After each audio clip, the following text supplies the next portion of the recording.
Assalamualaikum warahmatullahi wabarakatuh. Perkenalkan, nama saya Anita Nuraini dari Prodi Perbankan Syariah dengan NIM 222100254 Matkul Fikih Muamalah. Di sini saya akan menyampaikan tentang akad kafalah. Pengertian kafalah dalam bahasa Arab yang berarti doman atau jaminan atau juga za'amah yang berarti tanggungan. Kafalah adalah jaminan yang diberikan oleh penanggung atau kafil kepada pihak ketiga dalam rangka memenuhi kewajiban dari pihak kedua atau yang ditanggung maf'ulanhu. Landasan hukum kafalah terdapat dalam Al-Quran dan Al-Hadis.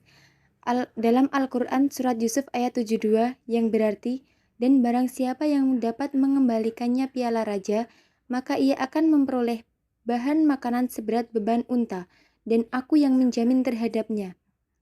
Quran surat Yusuf ayat 72. Dalam Al-Hadis terdapat yang diriwayatkan oleh Ibnu Majah yang berarti penjamin adalah orang yang berkewajiban harus membayar dan hutang juga harus dibayar. Hadis riwayat Ibnu Majah. Menurut ijma ulama bahwa kafalah diperbolehkan. Adapun rukun kafalah, yang pertama sigot atau ijab qabul. Ungkapan yang menyatakan adanya kesanggupan untuk menanggung sesuatu. Sebuah kesanggupan untuk menunaikan kewajiban. Kedua, maf'ul bih atau objek tanggungan. Objek pertanggungan harus bersifat mengikat terhadap diri tertanggung dan tidak bias dibatalkan tanpa adanya sebab syar'i. Ketiga, kafil atau penjamin. Seorang kafil haruslah orang yang berjiwa filantropi, orang terbiasa berbuat baik demi kemaslahatan orang lain. Keempat, maf'ulanhu atau tertanggung. Syarat utama yang harus melekat pada diri tertanggung adalah kemampuannya untuk menerima objek pertanggungan. Kelima, maf'ullahu atau penerima hak tanggungan.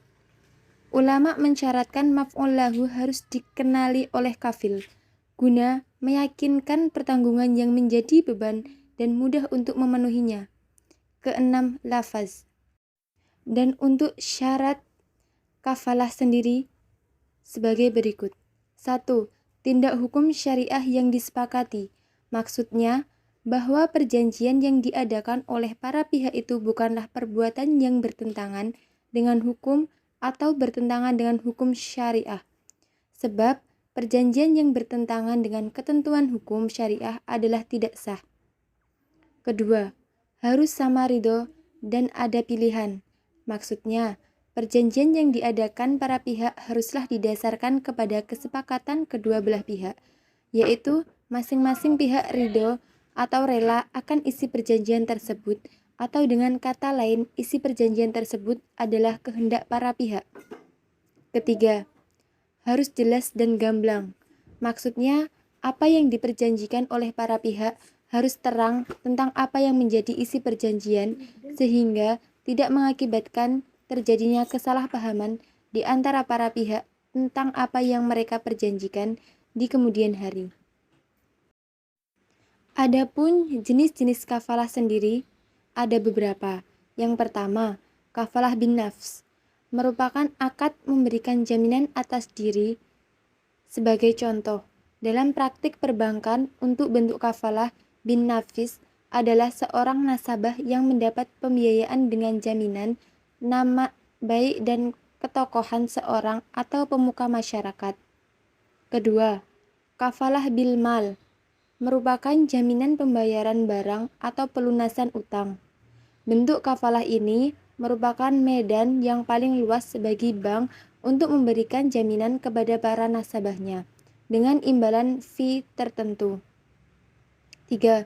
Kafalah bit taslim.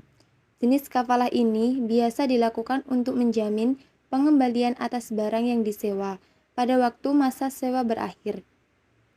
Keempat, kafalah al-munajjazah merupakan jaminan mutlak yang tidak dapat dibatasi oleh jangka waktu dan untuk kepentingan atau tujuan tertentu. Kelima, kafalah al-mu'allaq Bentuk jaminan ini merupakan penyederhanaan dari kafalah al-munajjah, baik oleh industri, perbankan maupun asuransi, di mana jaminan dibatasi oleh kurun waktu dan tujuan-tujuan tertentu. Sedangkan bentuk perjanjian kafalah ada 3, yaitu dengan cara tanjis atau melaksanakan. Perjanjian pertanggungan utang dengan cara tanjis ini dengan adanya pernyataan dari pihak penanggung atau kafil. Kedua, dengan cara taklik atau menggantungkan. Perjanjian pertanggungan utang dengan cara taklik ini adalah penanggungan oleh seseorang kepada orang tertentu yang disyaratkan atau digantungkan kepada sesuatu hal tertentu pula. 3. Dengan cara taukid. Perjanjian pertanggungan utang dengan cara taukid adalah pertanggungan yang didasarkan kepada suatu waktu tertentu. Sekian materi yang dapat saya sampaikan, ada kurangnya mohon maaf. Wassalamualaikum warahmatullahi wabarakatuh.